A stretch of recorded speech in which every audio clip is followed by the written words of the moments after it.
Just last week, I was talking about money with my husband. We invited a financial planner, and something happened. Something very interesting happened during this meeting.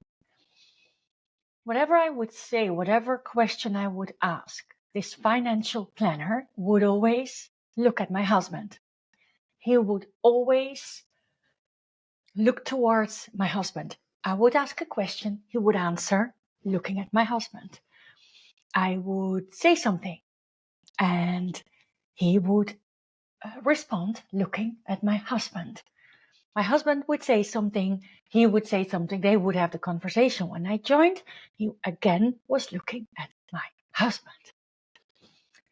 First of all, that's very weird. That's very weird. It's like you're with the three of us, we were with the three of us, but we actually weren't. It wasn't if I wasn't there. And I was actually the initiator of the meeting. Anyway, what happened is that something happened that hasn't happened in a while to me, because I've noticed myself doing, not in the moment, but shortly after, we were still in the meeting. Shortly after, I noticed I was trying to do my best to make a point. I was trying to join the conversation. I was trying to say something very smart. So I would grab his attention and he would also look at me instead of just my husband. And then all of a sudden it hit me. It hit me because, what I was doing, I was proving him wrong. I was working really hard to prove him wrong. Because out of this, what I made out of this, and I've done it in the past, I've done it many, many, many times in the past, I would prove that I am not, let's just say it like I felt it, that I'm not stupid, that I am also someone that has some added value, that I am also smart, that I'm not stupid. And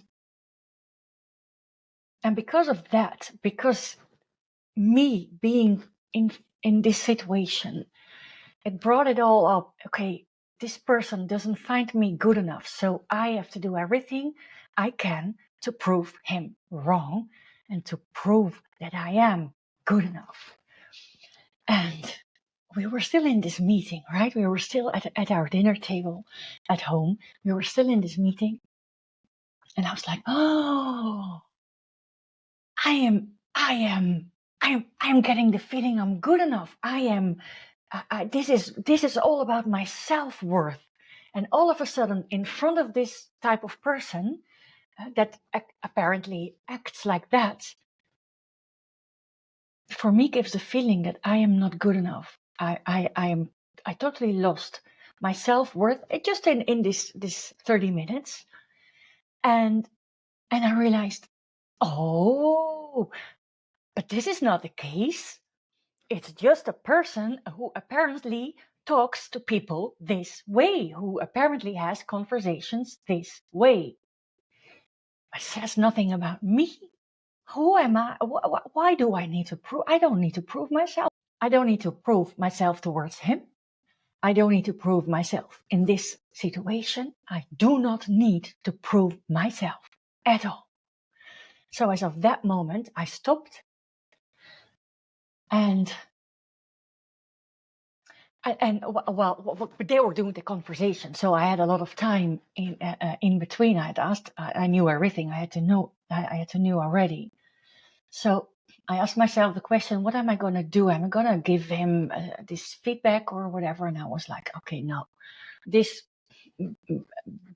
self-worth, my self-worthiness, it's my journey, and he has his journey. We all have our journeys.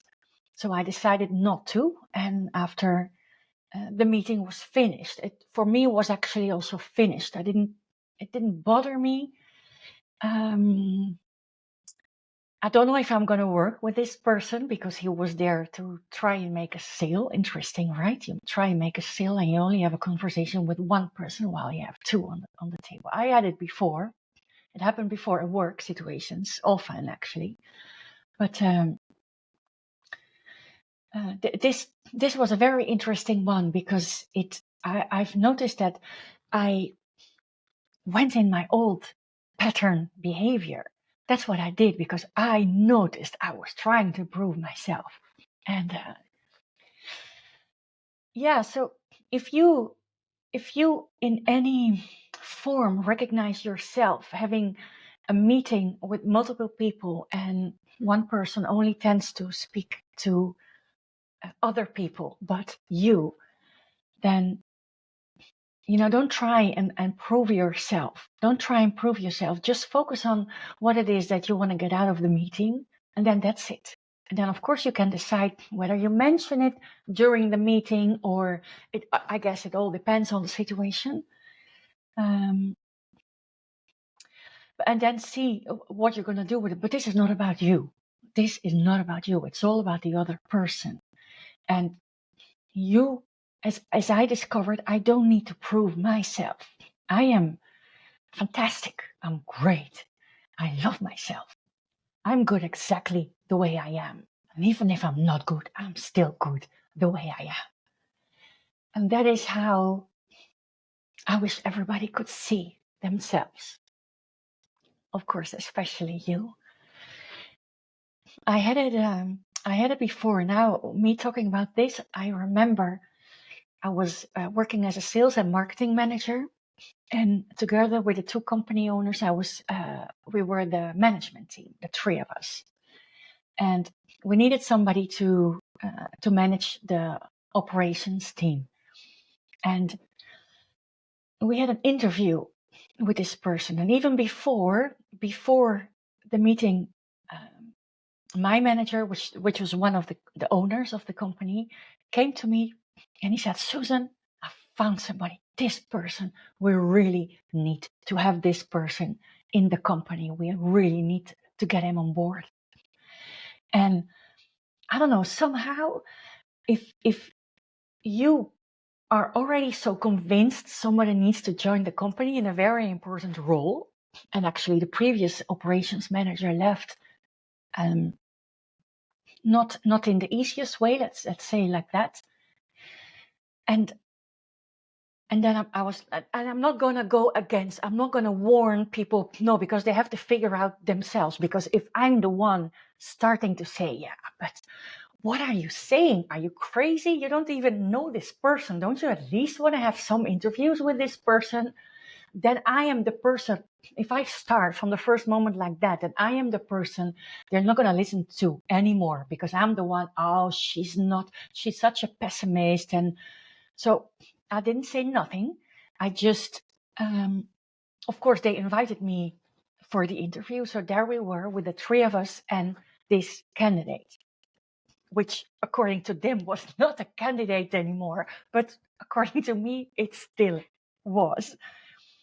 We had this meeting, and this candidate, he was doing exactly the same thing as the financial planner did. He was having the conversation with the two company owners. He wasn't looking at me, wasn't asking me any questions. And because I would be working with him a lot, because I was responsible for sales and marketing. He would be responsible for operations. He didn't ask me any questions, didn't look at me, didn't talk to me. And I thought, okay, I just wait. And I was convinced that there would be a moment during this conversation where I could, prove, where I could make my point. Let's say it like that. And that's where it came. It came right, maybe halfway the meeting. So the guy was presenting one of his achievements in this is exactly what a lot of people do. A lot of people with a big mouth, but they don't get nothing done. They don't deliver, they don't take responsibility. So he had this tiny little mosquito success, and he presented it like a beautiful, filled with diamonds elephant success. All shiny, all great, all fantastic. And I was like, okay, interesting, because to me it's just a tiny, tiny little thing. And according to me, we were a lot further in our development, but at what we would deliver to customers. So I don't know, that's a big gap, but let's not judge yet. But I took this opportunity to ask some questions. So I asked him, so what did you do? So what happened? So what were the results? So how did you handle this? How did you achieve? How did it work? How did it look like? And to 90% of the questions I asked, he did not have a decent answer. And the funny part was I'm responsible for sales and marketing. And even though I was in the online marketing business for a long time, for years already, I'm not a marketeer. I'm a saleswoman. That's where my heart is. That's where my passion is. That's where my knowledge is. The two company owners, on the other hand, they had a heart for marketing. So me asking all these questions and actually showing that the way the guy presented himself, there wasn't much left after just asking 5 or 6 questions. So the meeting afterwards was very much finished. I didn't say a word. They made a decision. It's not going to be him. So, of course, I found it weird. I found it very weird that you don't talk to me. Or to me in general, too. I don't know what the motivation was. Could be I wasn't the company owner and the other two were. It could be that the other two were men and I'm a woman. Could be that, I don't know, could be his day, could be he didn't sleep well. I don't know the reason. I didn't ask. But the thing is, I was so focused. Okay, I need to figure out whether this guy is talking bullshit or if he has actually some knowledge. And I was very scared he would be like the first one, a bullshit guy. And the two company owners, they were already a fan of them before our first interview. So I was focused on one thing. I need to prove whether this guy is an expert or not. And I proved no. It just one meeting. It wasn't longer than 40 minutes. They ended the meeting, they said goodbye, and one of the company owners came to me and he said, thank you. And I said, you're welcome. And that's it.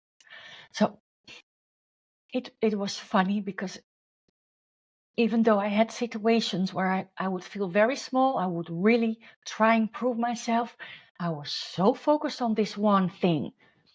I need to prove that this guy is most probably a bullshit guy, knowing exactly what to say to who to make somebody his fan.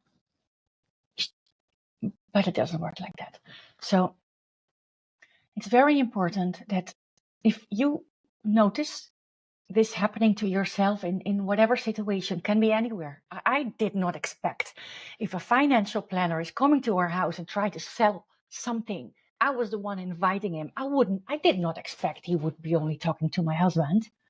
I totally didn't expect. And maybe that's why I was a bit pulled back to my old patterns. But yeah, I changed. I was able to change and just finish the meeting. Well, there was even nothing to let go, and decide that I am happy I found out and I stopped proving myself for the wrong reasons. So if you're listening all the way to the end, thank you for that. And I hope this isn't a takeaway that will help you. Of course, I do not hope that you are in these kind of situations, but I do believe you are sometimes, every now and then, hopefully not too often. And please share your takeaway from this podcast episode. Thank you for listening.